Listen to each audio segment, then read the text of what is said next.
have less enjoyment in talking to people like Sam Harris because, you know, this thing about new atheism, which is so fundamentalist in its nature, this constant sense of siege, you know, that they feel like atheists in this country are under attack. Really? You know, this notion, this absolute certainty of the truth, you know.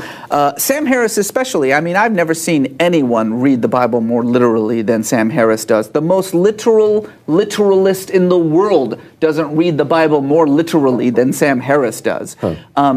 And that conversation is not as fun because I actually find far more closed-mindedness among the Sam Harrises of the world than I do among evangelical Christians. Wow. Without fomenting yet another spat in the long saga of Sam Harris v. Reza, Aslan, do you want to respond to that?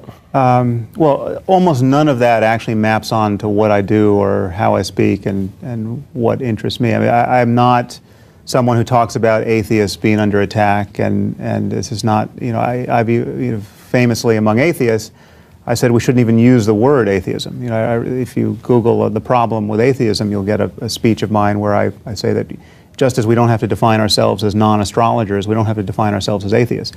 Now, the word is around and in some cases is politically useful.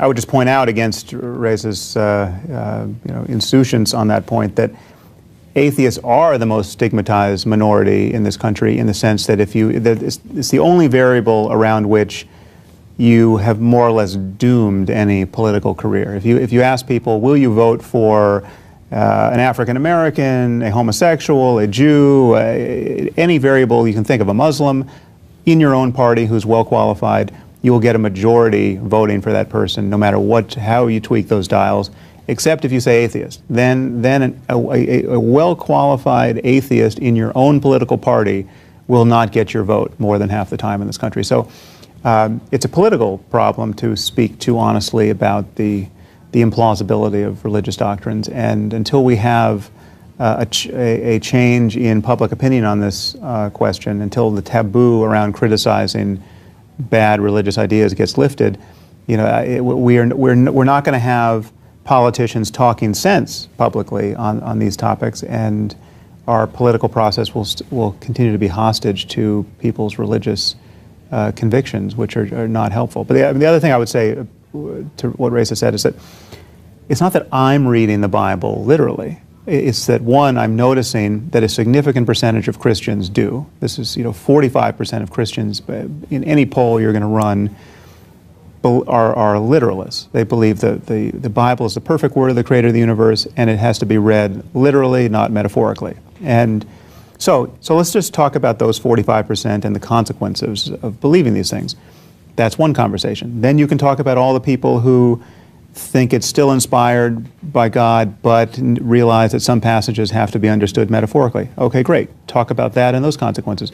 Then there are all the people who seem to have faith claims that are so elastic as to commit them to absolutely nothing, but they still want to believe something and they still find it important to proclaim the religion of their parents.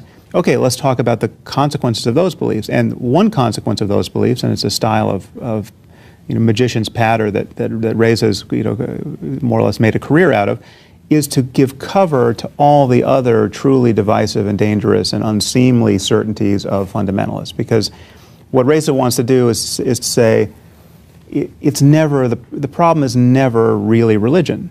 It's always politics. It's always economics. It's always somebody was oppressed by somebody, and that explains their behavior. No one's ever really motivated by a strong commitment to theology. No one's blowing himself up on a bus because he wants to get to paradise and get his virgins. It turns out that's untrue. There are people, in fact, the people who blow themselves on buses, almost to a man, are focused on paradise. They're not focused on some terrestrial grievance that makes sense once you strip away the divisive religious nonsense. Right, and even if they are motivated by terrestrial grievances, there's no way that their proposed solution to those grievances would be flying planes into buildings were it not for the scaffolding of religion around those grievances, right? Yeah.